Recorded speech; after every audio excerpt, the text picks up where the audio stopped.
if you have the opportunity as a senior leader to mentor or be mentored, reverse mentoring by a more junior employee or a younger person, right?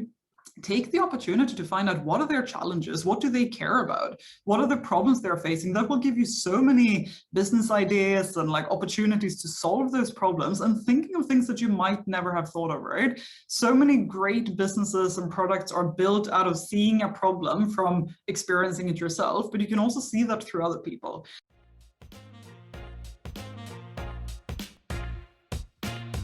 Hello and welcome to the Startup Operator Podcast. I'm Roshan Karyappa.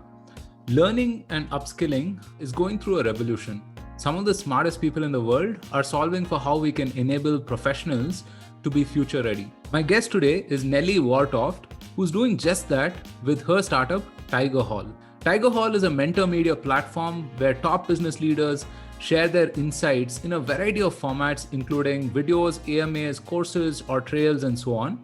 I spoke to Nellie about her founding journey with Tigerhall, how learning is changing, why mentorship is critical, and what she sees as the road ahead to solve the talent problem. This was a very engaging conversation, packed with a ton of insights on how to execute in this space, and it'll give you plenty to think about for sure. So do stick around. Hi, Nellie. Welcome to the Startup Operator Podcast. Thank you so much for making the time. Hey, Roshan. Great to be here with you. Fantastic. I thought an interesting place to start would be the fact that you were born in Sweden and then at 19, you took a one-way ticket to Singapore. What was your motivation at that point of time? And I think it's been about 10 plus years since you've been in the region. So how has that panned out for you?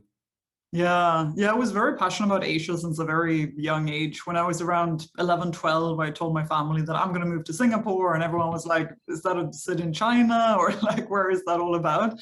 And I even got a little guidebook about Singapore, like a Berlitz travel guide as a joke. Like, if you ever in your life ever come to Singapore, then you can read this guidebook. And I was very determined that I'm going to move to Asia and spend my career here and build my business here and so on. So on my 18th birthday, I went to Singapore.com. I booked a one-way flight. I packed everything I had in a bag and went across and have never returned since. And I think by far it's one of the best decisions I made. I love Asia. I love Singapore. I love working in the region and all the different cultures and people that you meet. So it's definitely panned out very well for me. Fantastic. So we're going to talk about Tigerhall in just a bit, but before that, I'd love to talk to you about learning and mentorship, right? Because these are two key aspects that you're working on at this point of time. To me, learning seems like conventional education, at least, seems like it's a relic from the Industrial Revolution, right? I mean, it's a cookie cutter model, one size fits all. Basically, you go to school, you go to university, and then for about 40 years afterwards, you learn on the job. But EdTech has disrupted that, fairly well. I mean, today learning is on demand, it's contextual, and there are various sort of innovations that are coming into play, right? So what is your outlook on learning in 2021?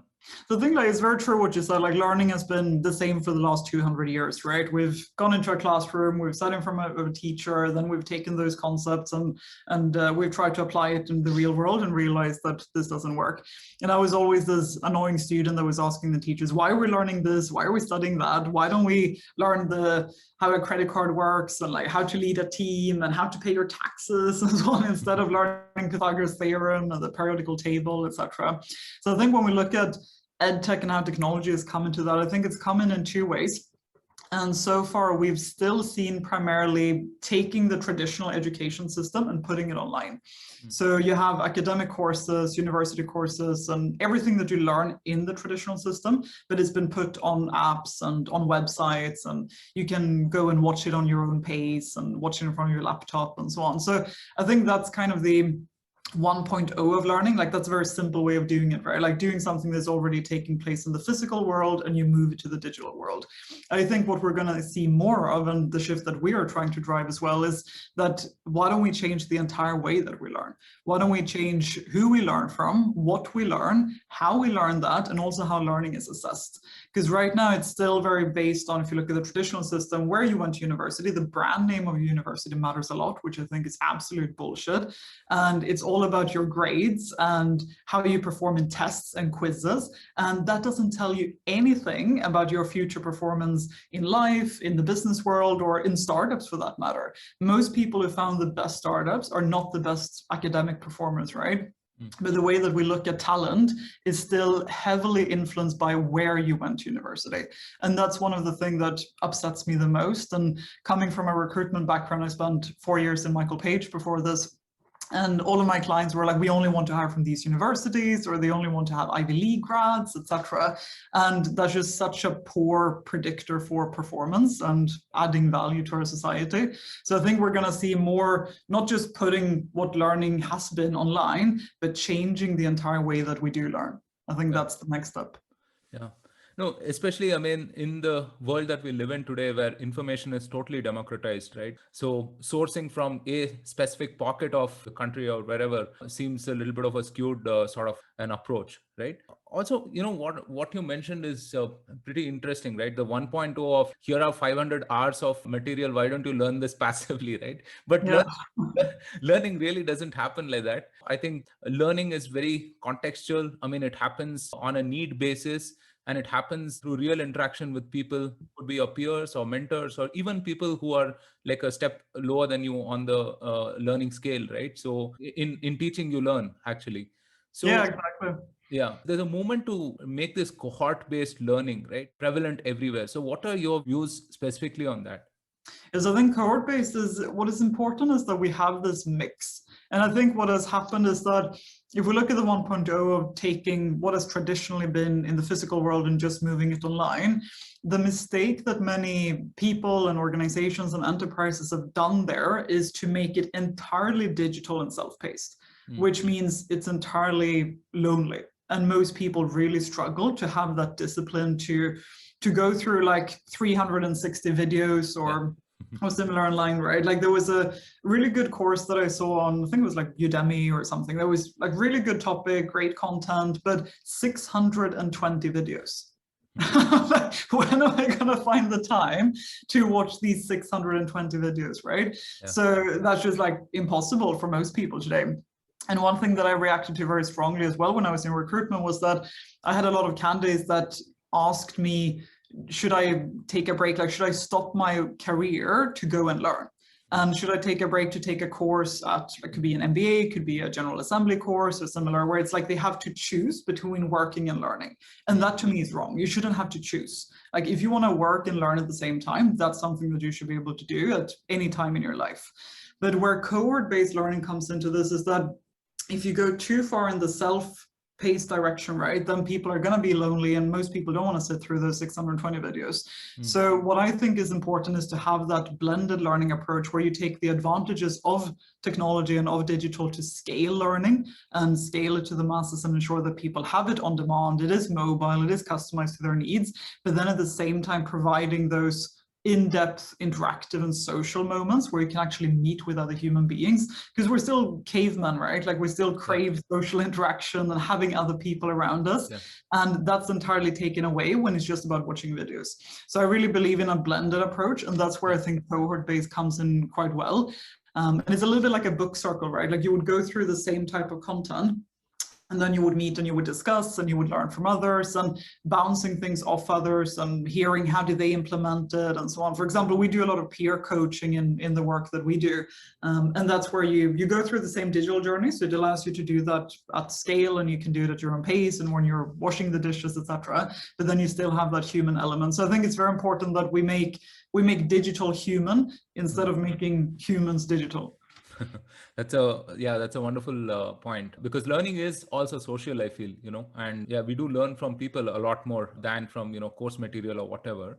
Okay, let's shift our gaze to mentorship specifically. It's again one of those things that are super powerful, right? To learn from those who have been there and done that, right? And who can help you avoid pitfalls, who can help you what not to do as much as what to do. But it's also one of those things that's entirely dependent on luck. I mean, it depends on you going out there, finding the right mentor, and then really striking up that relationship where it can benefit you, it can benefit the person as well, right? So talk to me about a mentor that you had in your life, the difference that they made to you, and how one can find a great mentor.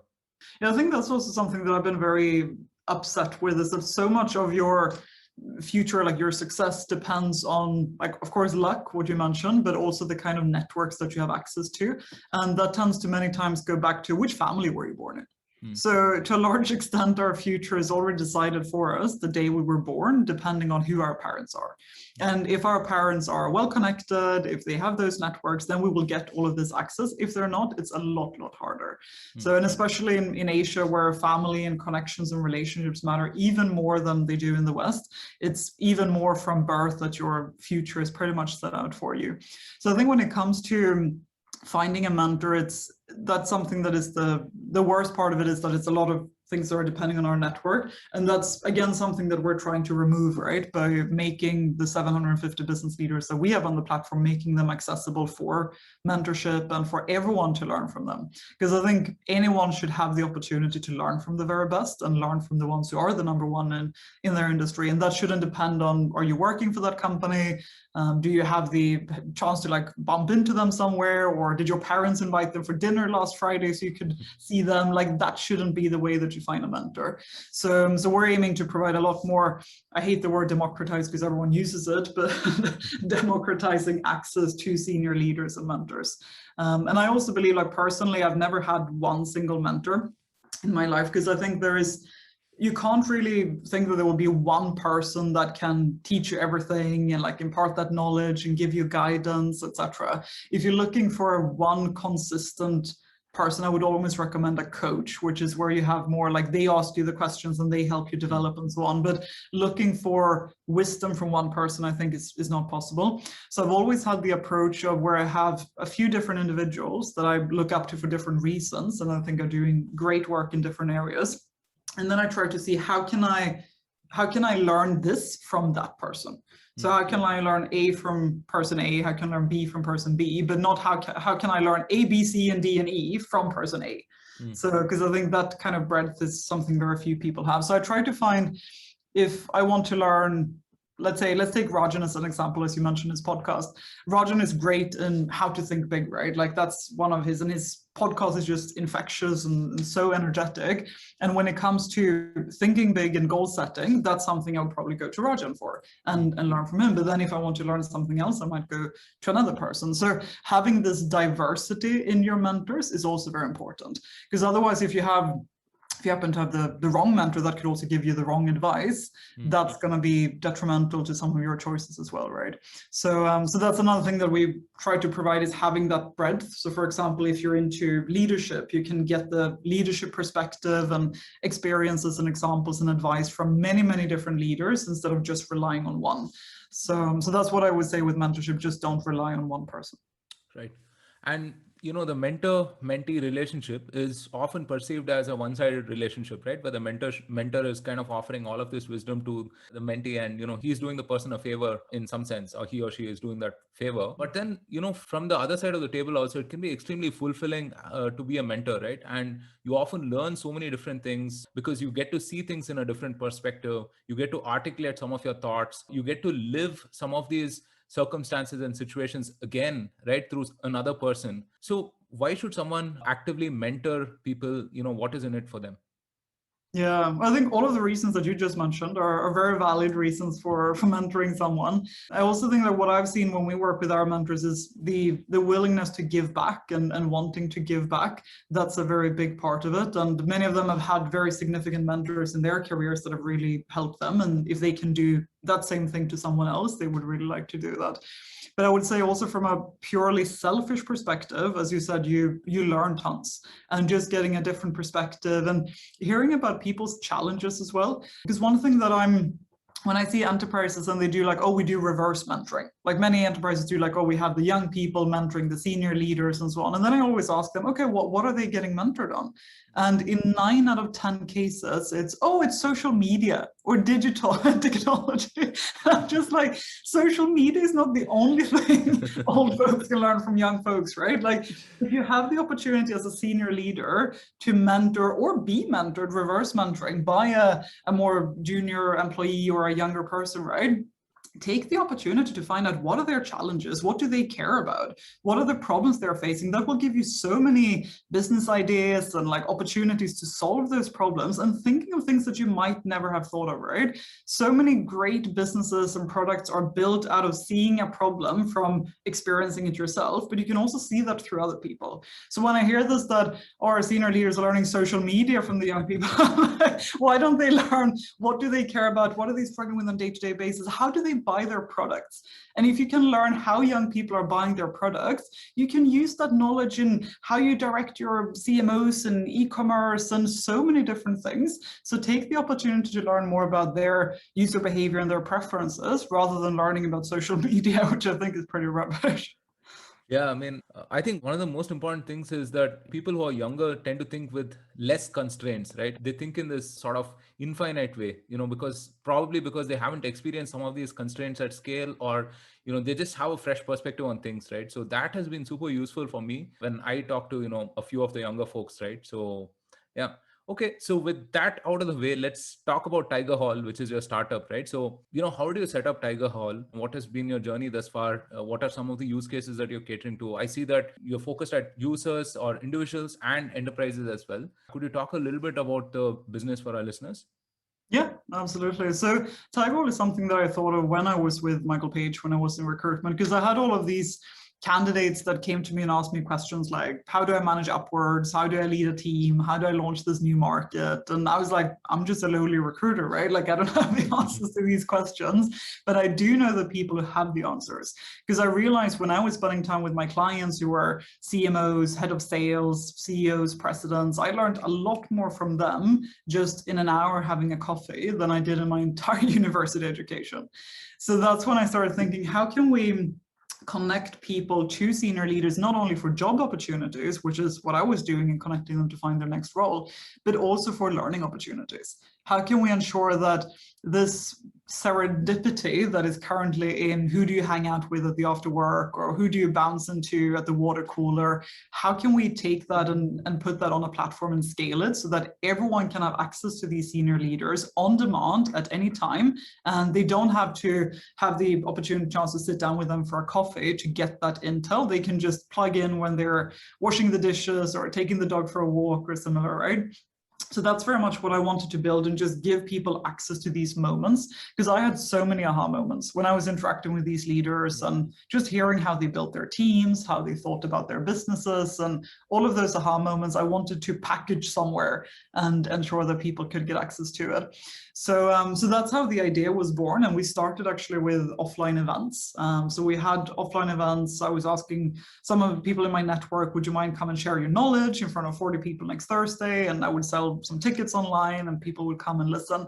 And then after that, I quickly realized that, of course, people want to do this at scale, at wherever they are, listening to podcasts, reading power reads, and so on. So that's when we started with a more digital format. So what we are today is that we're a social learning platform where you can learn from about 750 business leaders, and that's increasing by the day. So we onboard new leaders every day that are coming onto the platform, and you can learn from them in a variety of formats. So you have podcasts, which is what we're doing now, which is one of my favorite formats as well for consuming content and knowledge while you're doing other things. It's like super, super productive. Then we have power reads, which are more like long form articles that you can swipe through in your mobile phone and read these insights and aha moments. Then we do live streams. So live streams is when a leader is going live and you can just chat, ask any questions. It's like a live Q&A where you can interact with this leader. Then we also do videos and also one-to-one mentoring and group mentoring, which is what you can get access to on the platform, just like booking your seat and what we spoke about earlier, not having to have those kind of networks to get that access. On Tigerhall, you can just press a button and you get to meet with the president of Mondelez and president of Aeration, CIO Coca-Cola, and many other similar leaders. So that's what is happening on the platform. And you correctly mentioned we have both individual users and enterprises. So for individual users, it's like your Spotify or Netflix. You download the app on App Store, Google Play, you subscribe, and you have access, unlimited access to all the content. For enterprises, they buy it for their employees. And that's too, because we do a lot of personalization and curation and so on as well, both in the product, but also in terms of scaling it to different audiences and personalizing initiatives for them. So as an enterprise, you can buy it for your employees. and have different learning initiatives, different learning experiences for different audiences. So if you want your first-time managers, for example, to go through a certain journey, coming back to the cohort-based learning we spoke about, you can do that on the platform. You can also have a separate journey for your senior leadership team, a separate one for your sales team, etc. So it provides a lot of segmentation and personalization at scale when you do your learning initiatives. Right. Yeah, that's a fantastic context for questions that will come up afterwards. I'd love to delve deeper on the content aspect of things because I think it's super interesting. So I downloaded the app yesterday and it was a fantastic onboarding experience. And unlike, typical learning apps or whatever, which ask me for my skills and interests, you had these cue cards, right? Where you had things like, I'm one project away from burnout, or, the people at work drive me nuts, or interesting things like that. I wonder what was the thought process behind that? I mean, what was the science behind it? Yeah. So what we're trying to do is that we look at a lot of the most popular consumer products. So we don't take any inspiration from learning because we think most learning products are pretty crap in how they deliver their content as well. So we try to not be another learning product, but rather thinking of how can we take the best practices from tools that people love using, that people are super engaged with, and then apply that to learning. So not creating just another 1.0 learning experience, but rather changing how people are learning. So the tools that we look at include Spotify, includes TikTok, Instagram, Clubhouse. These are the types of products that we take a lot of inspiration from. And what you were mentioning with the cue cards, that's actually inspiration from Tinder. So you might have you swipe left and right. And if you swipe right, it's something you agree with. If you swipe left, it's something that you don't agree with. So so that inspiration came from Tinder and how you swipe that, because it's a user behavior that comes naturally to people. And that's what we try to instill in learning. So the science behind that is that based on how you're swiping, we get to know you better and can hence deliver more personalized content to you. So after you've been swiping on those initial 30 statements, then we know that, how are you stressed right now? Are you close to burnout? Are you enjoying leading people? Do you not want to lead people? We get to know you better through those statements, and then we can deliver a much more personalized experience. So that's the purpose behind it. Right. Also, the content seems to be very non-functional content, right? I mean, there is the marketing and there is the sales and product and whatever, but there's also a huge impetus on things like leading people, how to handle stress at work, so on and so forth. Was that, again, was there a specific design in choosing those kind of topics as such? Yeah, exactly. So we have 4 buckets that we focus on. One is leadership. The other one is soft skills, or what I call power skills, because it's the most powerful skills that you can have. Third being commercial, like commercial business. So that's where you have your sales, marketing, all of those topics. And then the fourth one being digital and technology. But it's not technology in the sense of you're not going to learn how to code on Tigerhall. That's not the purpose. But you learn, how does data science work? What's the purpose of data science? How can you apply it in the workplace? You learn about technologies like blockchain, AI, ML, and so on. So learning the concepts, but not learning how to properly write the code line. So those are the 4 buckets that we focus on. And where we come in is usually when we work with enterprises, a lot of leadership development that we do. So leadership development is one of our core use cases. The second one being when you're going through a change, like digital transformation, you're changing the entire company. You want to change people's mindsets to drive things like innovation. You want to have a certain culture, like a digital culture. So those are things that we help with driving as well. But yeah, the choice of content has been very much on those topics that people struggle with on a day-to-day basis, where you're just why can't my team do this? Or why can't my boss behave like that? Or why am I not managing this presentation well? All of these small nuggets that you face on a day-to-day basis, those are the ones that we intend on solving. So very much the ones that you would otherwise ask a colleague or ask a mentor, how do I deal with this challenge they have in the workplace? Those are the problems that we're tackling. Right. The other very interesting part that I saw is that, it's very curated as well, right? I mean, because if I look at most learning apps or whatever, it's like window shopping, right? I mean, I can just basically I can click 1, 3, and 5 or whatever and just add it to my basket of things that I have to learn. But here it seems like a very curated experience in terms of the content and also the format itself. You mentioned a few different things, right? I mean, you have this trails kind of a format where you have a series of videos or lectures, and then you have content pieces. It could be podcasts and then AMAs and so on and so forth. So the overarching design of all of this, right? So who is your power user? I mean, how have you thought about like, okay, if this person was to belong to the top right quadrant, right? I mean, he's the best user on Tigerhall. How should he or she behave?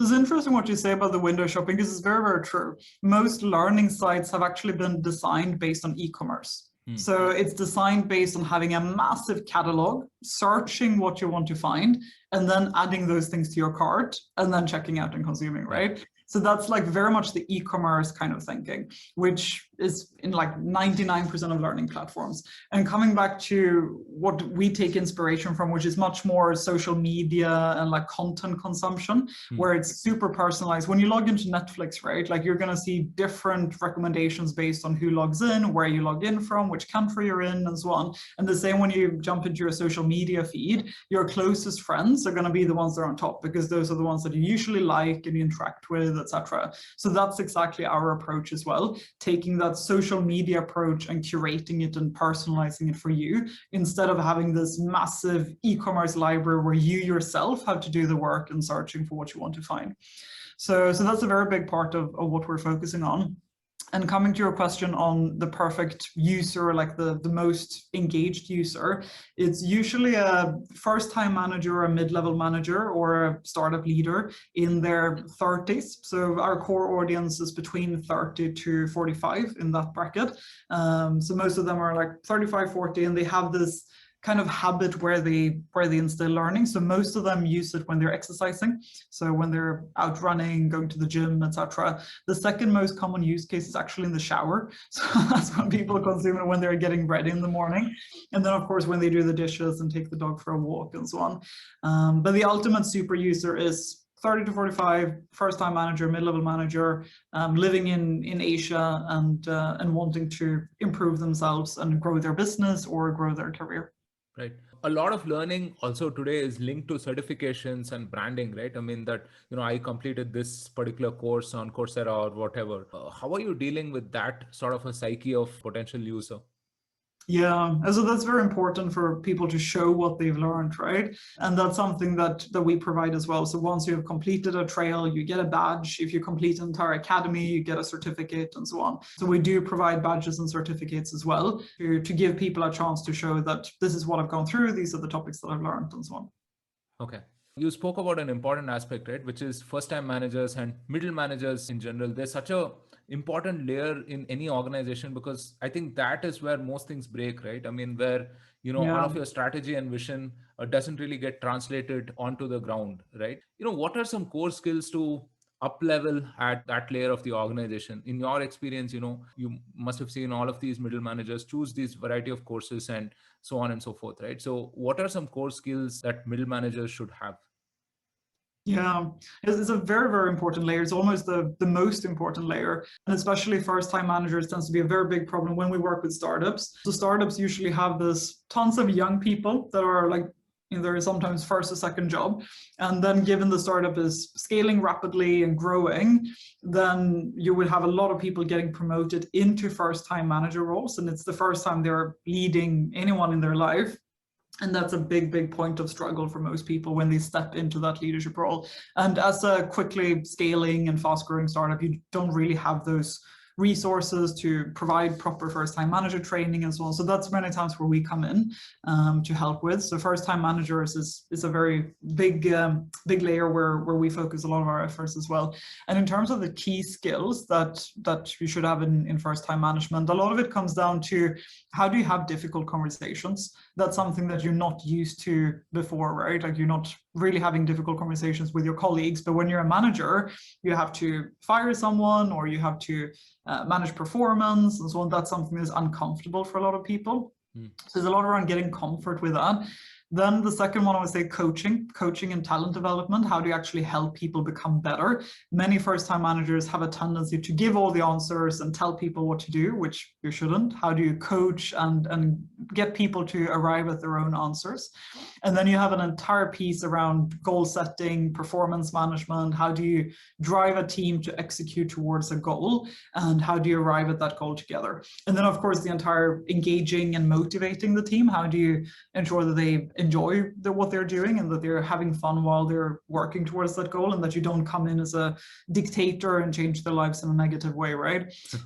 So those are just some of the pieces that are very important for first-time managers. And that's where we come in many times for startups, especially to help that being not being the breaking point. Because most people don't leave companies, they leave terrible managers.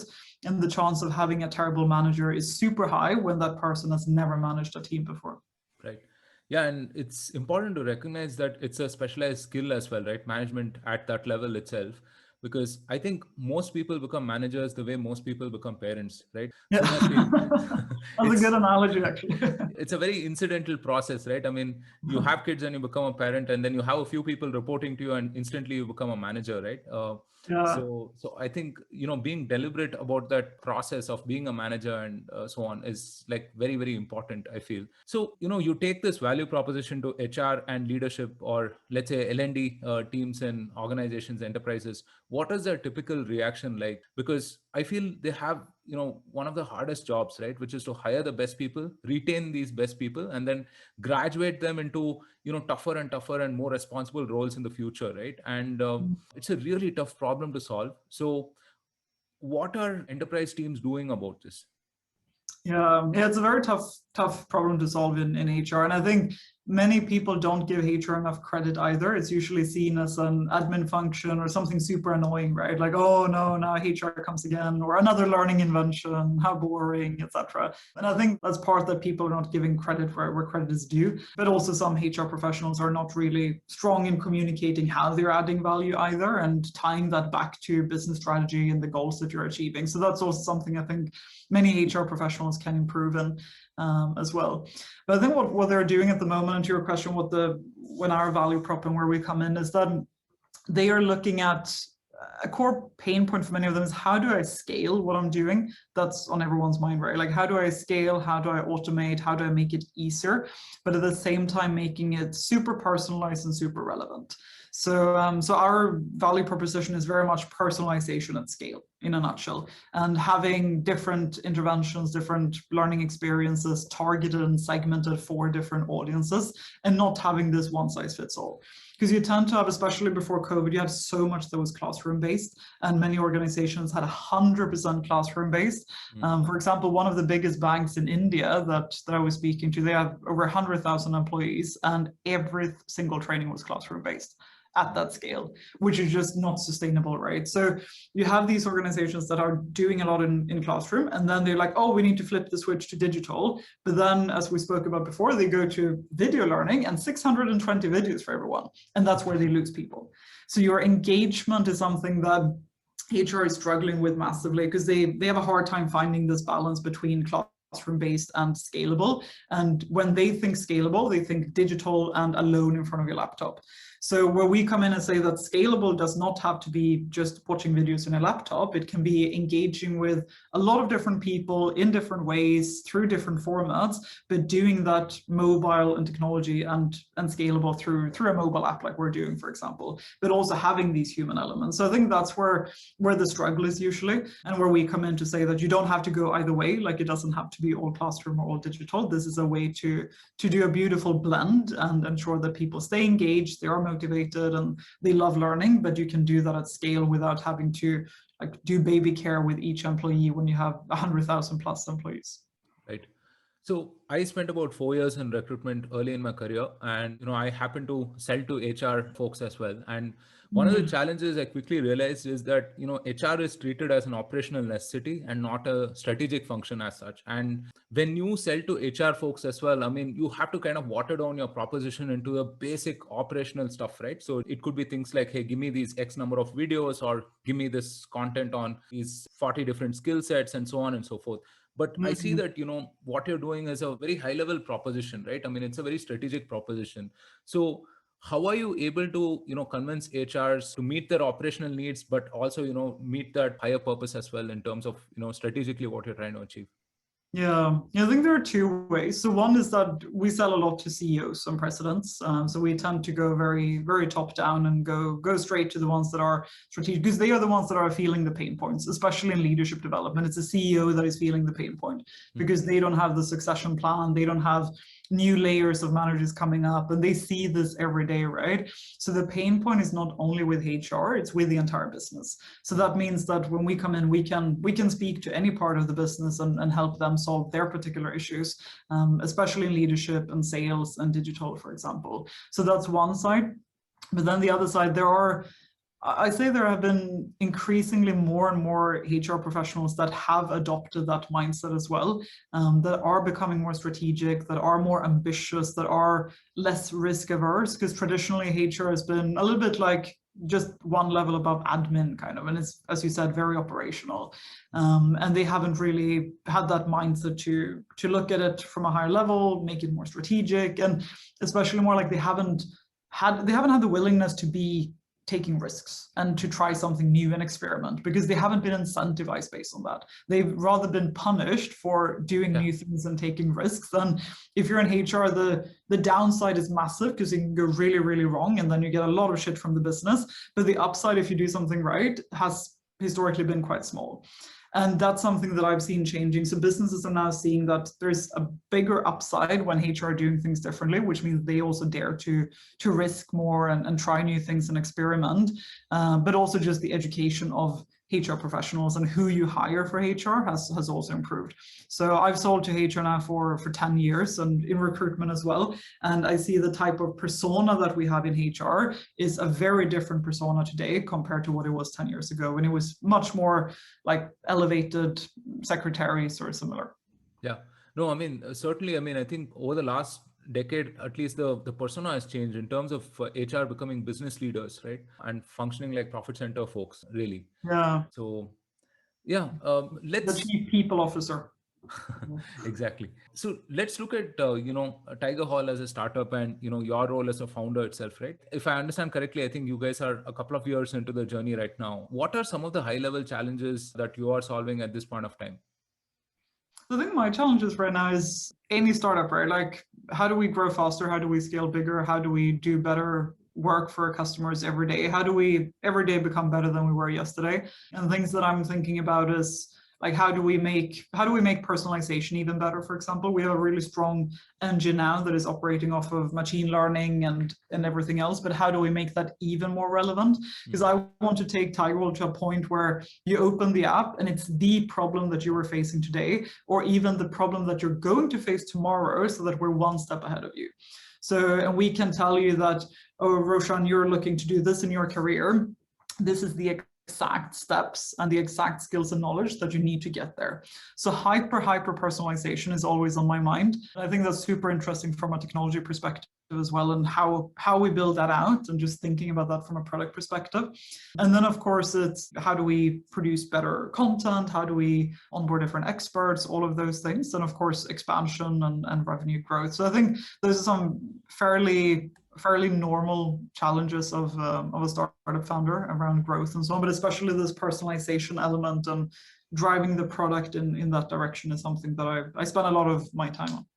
Right. So things are different when you do the 0 to 1 and then the 1 to 10 and 10 and beyond, right? I mean, so things definitely change when you scale. What has changed for you personally? I mean, something that you changed your mind upon, as you reached a scale and you're looking at it very differently now versus what you were looking at it, let's say 2 years ago. Yeah, I think what's changed, like something I've changed my mind about is probably, initially I was very, very focused on Asia, and I'm still obsessed with Asia personally. I love Asia for a bunch of different reasons, but I think what I've changed my mind about is that we don't have to be only focused on Asia. Like, we've gotten lots more traction in the US recently, for example, with a lot of US clients coming on board. So that's something I've changed my mind about, that it has to be Asian, only Asia. Like now I'm thinking like it can actually be like the US and other parts of the world too. So I think that's one thing. What else have I changed my mind about? I think that's one thing. And then of course, like as you scale and you grow, you learn things all the time around like recruitment and how do you build your team. And I think I've been very fortunate in that I have a really strong team who have stayed since the very beginning. Like most people have been here since we launched 2 years ago. So building that team is something that I'm continuously focused on, building a strong leadership team and so on, and the importance of that. I don't think that's something I've necessarily changed my mind about, but just that the importance of recruitment and hiring and getting the right people is just so critical. So yeah, that's another thing. Right. So what are you personally invested in learning right now? What would your Tigerhall app experience look like? Are there specific trails that you're on? Are there people that you specifically follow for certain topics? Talk to us about your learning experience, basically. Yeah, so on Tigerhall, I'm doing the for leaders of startups. So that's the trail I can highly recommend, which talks through all your culture building, recruitment. We have a lot of startup founders who are speaking on the trail. We have interviewers from Sequoia and lots of other investors from the ecosystem. So that's an interesting trail for leaders of startups. Then I'm also very into data science because of this personalization element that I mentioned earlier. So I'm also doing all the data science trails and how to apply data science in the workplace and how it works. I find that super intriguing. And that's where like the Tigerhall content is kind of like it's technology, but it's not for engineers. Like I'm not an engineer, right? I have zero tech background, and it breaks it down in a way that I can understand it and how we can apply it and how I can work with engineering to build that as well. And then outside of Tigerhall, I'm actually learning Hindi.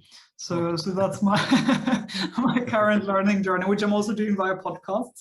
So I listen to this podcast called learnhindionthego.com, and I think they put up great content. It's Shraddha and Ritaj. I think they're sitting in Delhi or Mumbai, and I listen to their podcasts all the time to practice my Hindi. So that's my learning experience outside of Tigerhall.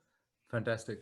So this has been a fascinating conversation, Nellie. We've learned, plenty of different aspects about learning and mentorship and, what Tigerhall is up to. Before we end the podcast, what do you have coming up and what are you optimistic for going into the future?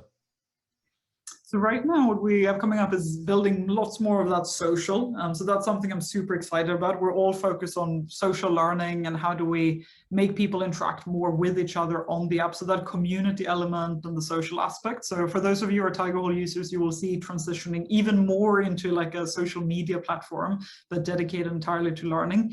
So super excited about that. Personally, I'm hoping to travel again. Hoping that's something that will excited about getting the vaccine hopefully sometime soon and being able to set my foot on a plane and seeing my family. I haven't seen my family in 2 years. Oh, wow. So that's something that I'm personally quite excited about and hoping to do soon. Right. Yeah, hoping that happens soon enough. So thank you so much, Nellie. Really, really enjoyed this conversation and yeah, look forward to talking to you again soon. Thank you. Thank you for having me. Thank you so much for listening. If you liked this episode, then don't forget to subscribe to us on your favorite platform and share this episode with all of your fellow startup operators. Also follow the Startup Operator on LinkedIn and Twitter for more updates. Stay safe, take care, and see you soon on a brand new episode of the Startup Operator.